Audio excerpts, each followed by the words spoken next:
So I felt like I needed to do a cheerful video. So I'm going to go around and show you all the things that are succeeding.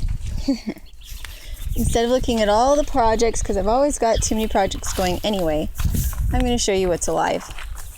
So first off, this is our crab apple. Isn't it beautiful? Doesn't need water. It was still alive when we moved here. With how many animals I have right now that are coming and going as far as babies and everything, I have not cleaned up in the backyard for a little while. I've just kind of had to drop things where I was when I had them. Here we have comfrey coming up and raspberries and a garlic that looks really good. More raspberries, more comfrey, more garlic. The chickens really like the comfrey. I guess that's good. At least I know they like it. More raspberries, more comfrey. All the Nanking cherry bushes. I don't know if the bees came up early enough this year because my Nanking cherries went, but we do. We have fruit, just a tiny bit of fruit. See, they're tiny, tiny, tiny. Hopefully they all got pollinated. I don't know if they did. I believe that this is a black locust. It's like the last thing that I have that bloom or that leaves out, but it's alive. So today I'm just going to show you the things that are alive that I'm really happy about.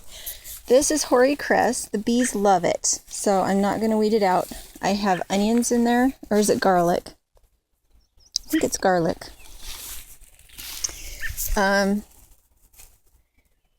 Garlic. I have some strawberries in this one, and some garlic, and some Hare cress. And I'm not going to kill the Hare cress because, again, the bees love it. What I'd like to do is come out and get some more of this straw moved around. Because underneath, the ones that stay whole, the water can't get under them, so it gets dehydrated. So, this is the apple tree. Has lots of blossoms on it. The goats got it. It has healed itself very nicely.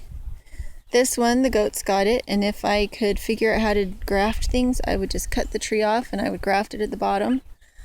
I need to learn how to do that because the rootstock is just fine. It came back from the root. This is a pear tree.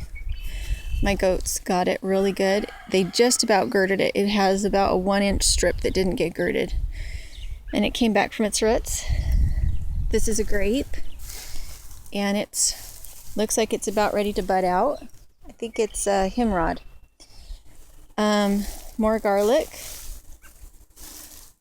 Gooseberry. I think it's a Poorman's gooseberry, but it might be a Hinamaki. Another gooseberry. Again, don't you just love this crabapple? I love this crabapple. It gives shade to my tree, to my bunnies, and it gives the bees food. And I love how it sprouts here at the bottom. It reminds me of ferns. So I just leave them because I don't care that they're water sprouts. They're beautiful. And my belief is that with water sprouts, when you cut too much, it's as if it's been stripped by deer. And so that's why they come out with these defensive water sprouts, is because if the deer see the leaves, they'll eat the leaves and leave the trunk alone. And the trunk is what, if the trunk gets damaged, it kills the tree. That's my belief about water sprouts. Okay, here's another apple. This one I planted 2 years ago. I traded it for chickens. Another apple, same time. Lots of blossoms on it this year. We have blackberries and garlic and comfrey.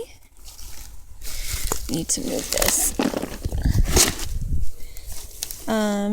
And garlic and some different raspberries and some more comfrey. Although that almost looks like burdock.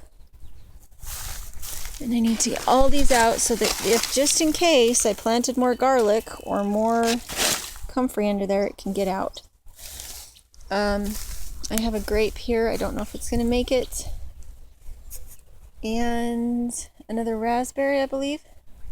I need to get all my little birds out because they're starting to learn how to scratch. And it is so messy back here. I know most of it is just wood, but It's kind of discouraging to come back here, especially with the debacle that is the ducks. I had them in here for a little while to protect them, and then I let them out because she was freaking out. So I've got it all torn out, and it doesn't look good, and I want it to, I think it's kind of debilitating a little bit emotionally when it doesn't look good. I have raspberries in here. Even though I don't have all the raspberry canes green, I'm going to wait. I'm going to wait another probably 2 or 3 weeks to make sure that anything that's going to come up has an opportunity to come up, because the raspberries will spread. Even if you only have one, it will spread so that eventually you'll have a patch here. And I have one right there that does have leaves at the bottom, which means that there might just be others in here that need a little more time to pop up. This is where my peas and my strawberries are the happiest. They just need that shade. It just gets so hot back here. The fence, I think, looks pretty good. I've got 2 sides done, or at least, a little more done. Oh, we need water. Okay, I'm going to see. Okay, so we're going to make this a much shorter video. Siberian pea shrubs.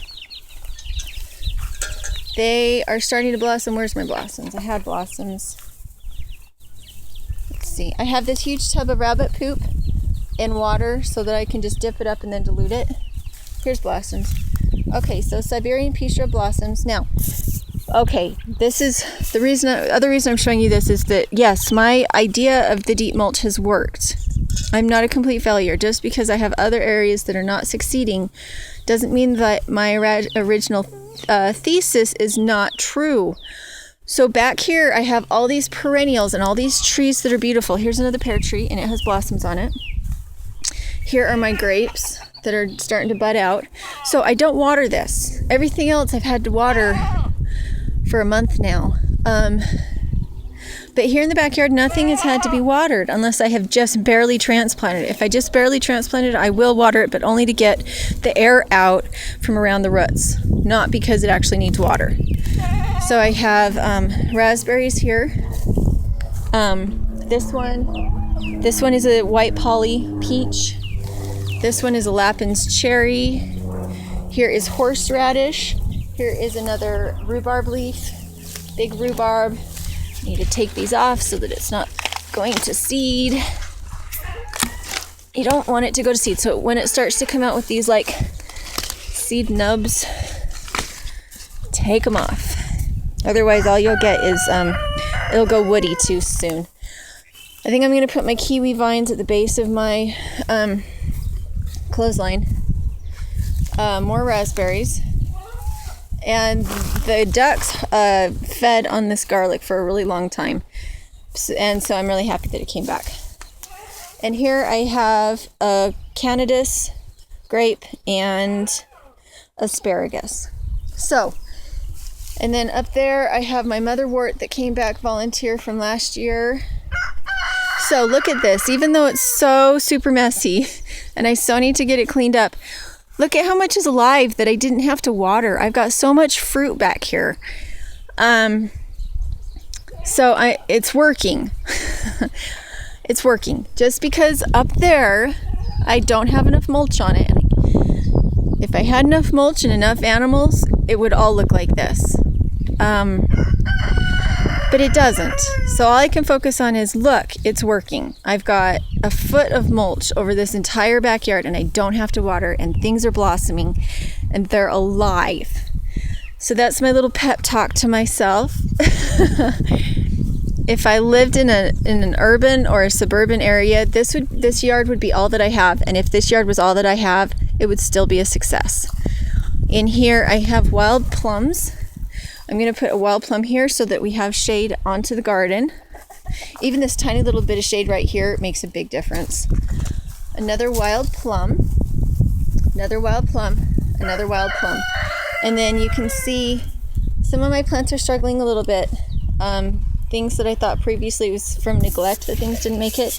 It's kind of turning out, no, some of these plants just don't like to live in Idaho.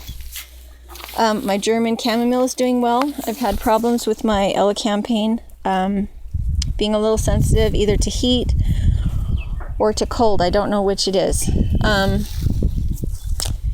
And then cabbages and garlic and onions and other fun things in there are doing pretty good. They don't like the heat. If I had shade, they would be much happier, but I don't. These in here are doing a little better. I need to water them because they're not in the mulch. If they were in the mulch, I wouldn't need to water them, but they're not. So anyway, there's a happier note. Just look at the backyard. Don't look at the back pasture. Don't look at the front pasture. Anyway, there we go.